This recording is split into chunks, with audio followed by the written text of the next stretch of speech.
ঘুরতাছি ফিরতাছি আর করতাছি ফান। আজকে আমাকে টিকটকার মনিরের একটা ফলোয়ার ডান।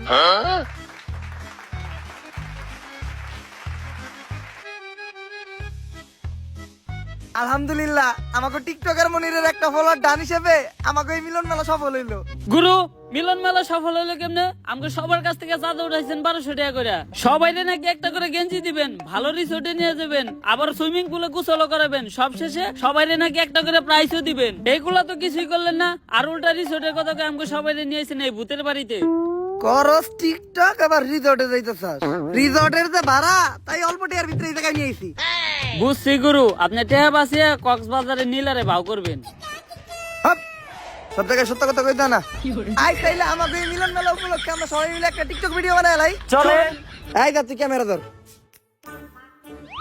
মিলন মেলা করতাছি আমরা সবাই একসাথে মিলা, আসতাছি আমরা কক্সবাজার। রেডি থেকে তুমি নিলা ভাই আরেকবার লন, আমি মনে বলে ক্যামেরা স্টার্ট দেই নাই।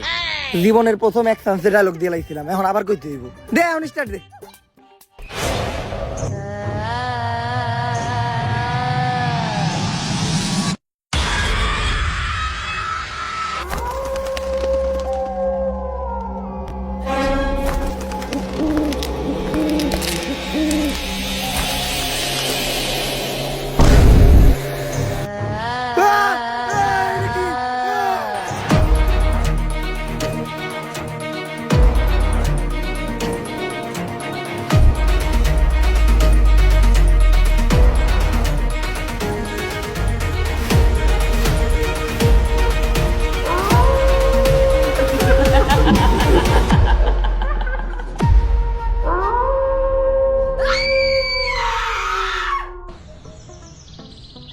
এইবার কঠিন একটা স্ক্রিপ্ট লিখতাছি।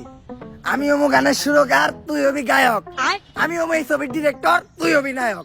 আব্বা নায়ক হওয়ার স্বপ্ন তো আপনি আমার ছোটবেলা থেকে দেখাইতেছেন, কিন্তু পূরণ তো আর করলেন না। কলমের কালি শেষ হয়ে গেল, খাতার পৃষ্ঠা শেষ হয়ে গেল, তারপরে আপনার স্ক্রিপ্ট লেখা শেষ হইলো না।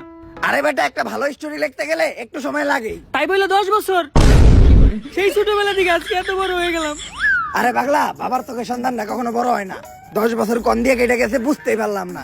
তুই চিন্তা করিস না, সাকিব খানের ছবির মতো এইবার আমিও একটা হিট ছবি বানাবো তোরে নিয়া। সাকিব খানের ছবির নাম ছিল তুফান, আর তোর আর আমার ছবির নাম হইব টর্নেডো।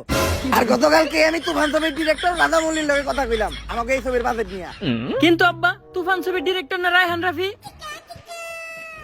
ইন্ডাস্ট্রিতে বড় নায়ক হইতে চাইলে কোনো ডিরেক্টর গ্রুপে দিয়া কথা কওয়া যাইব না। আব্বা আব্বা আপনি যেটা কইছেন ওইটাই ঠিক। এই তো লাইনে আইছস, ডিরেক্টর গ্রুপে দিয়া কথা কইলেই ঠেলা দিয়ে তোর ক্যারিয়ারে খেলা শেষ করে দিব। ল আমরা তাইলে দেয়া ছবির বাজেট নিয়ে রাজামৌলির লগে কথা কই গা। নায়িকা কিন্তু আমি করা নিমু, দীপিকা পাডুকোন। এটা হলো ডিরেক্টর রাজামৌলির বাড়ি। রাজামৌলি আমার অনেক ভালো বন্ধু, আমি আরো এক লগে ছবির স্ক্রিপ্ট লিখতাম। ভাগ্যের পরিহাসে আজকে হয়ে গেছে অনেক বড় ডিরেক্টর। আর তোর মারে বিয়ে করার পর আমি হয়ে গেছি তোর মতো একটা নাটকির পোলার বাপ। অনেকদিন পর দুই বন্ধু এক লগে মিলিত হবো, কুলাকুলি খেলা খেলে অনেক কিছু হইব, অনেক গোপন গোপন পার্সোনাল কথা হইব যেগুলা তোর সামনে কওয়া দেব না। আজকে প্রমাণ পাবি যে তোর বাপে কি। তুই এই জায়গায় খেলা, আমি দামু আর এই স্ক্রিপ্টটা দেখামু। 1 মিনিটে ছবির বাজেট পাস করে নিয়ে আমু, তারপর দুইজন মিলে একটা হিট ছবি বানামু। আরে আব্বা তো স্ক্রিপ্ট রেখে গেল, তাহলে হ্যাঁ দেখাইবো কি? আব্বা সিকিউরিটি ভাই, একটু স্যারের লগে দেখা করতে দেন না, আমার স্ক্রিপ্টটা আর একটু দেখাই। স্ক্রিপ্ট দেখাইলে গ্যারান্টি স্ক্রিপ্টটা পছন্দ করবো। আচ্ছা স্ক্রিপ্টটা দেখাবো না, আপনি খালি ওনার লগে আমার একবার দেখা করাই দেন, আমি ওনার অনেক বড় ফ্যান, একটা সেলফি তুলবো।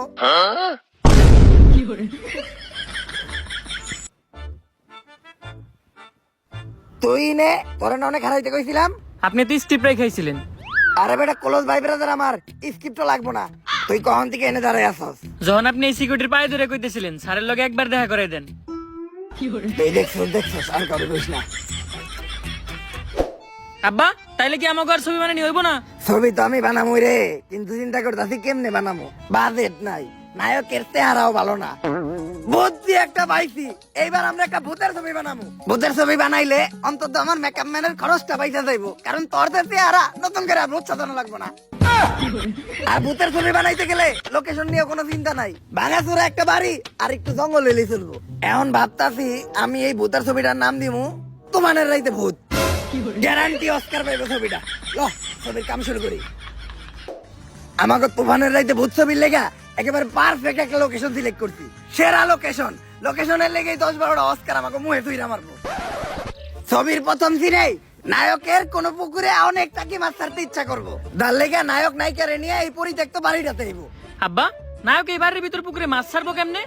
ওইটা তুই বুঝবি না, ওইটা লিজেন্ডরা বুঝবো। তারপর যখনই নায়ক নায়িকারে নিয়ে এই জায়গা দিয়ে যাইবো, তখনই আমাকে পিছনের জানলাটা দিয়া ভূত তাকাইবো। সেই হইব না সিনটা? হব্বা এখন খালি তাড়াতাড়ি আমাকে ছবির কাজটা শুরু করতে হইব।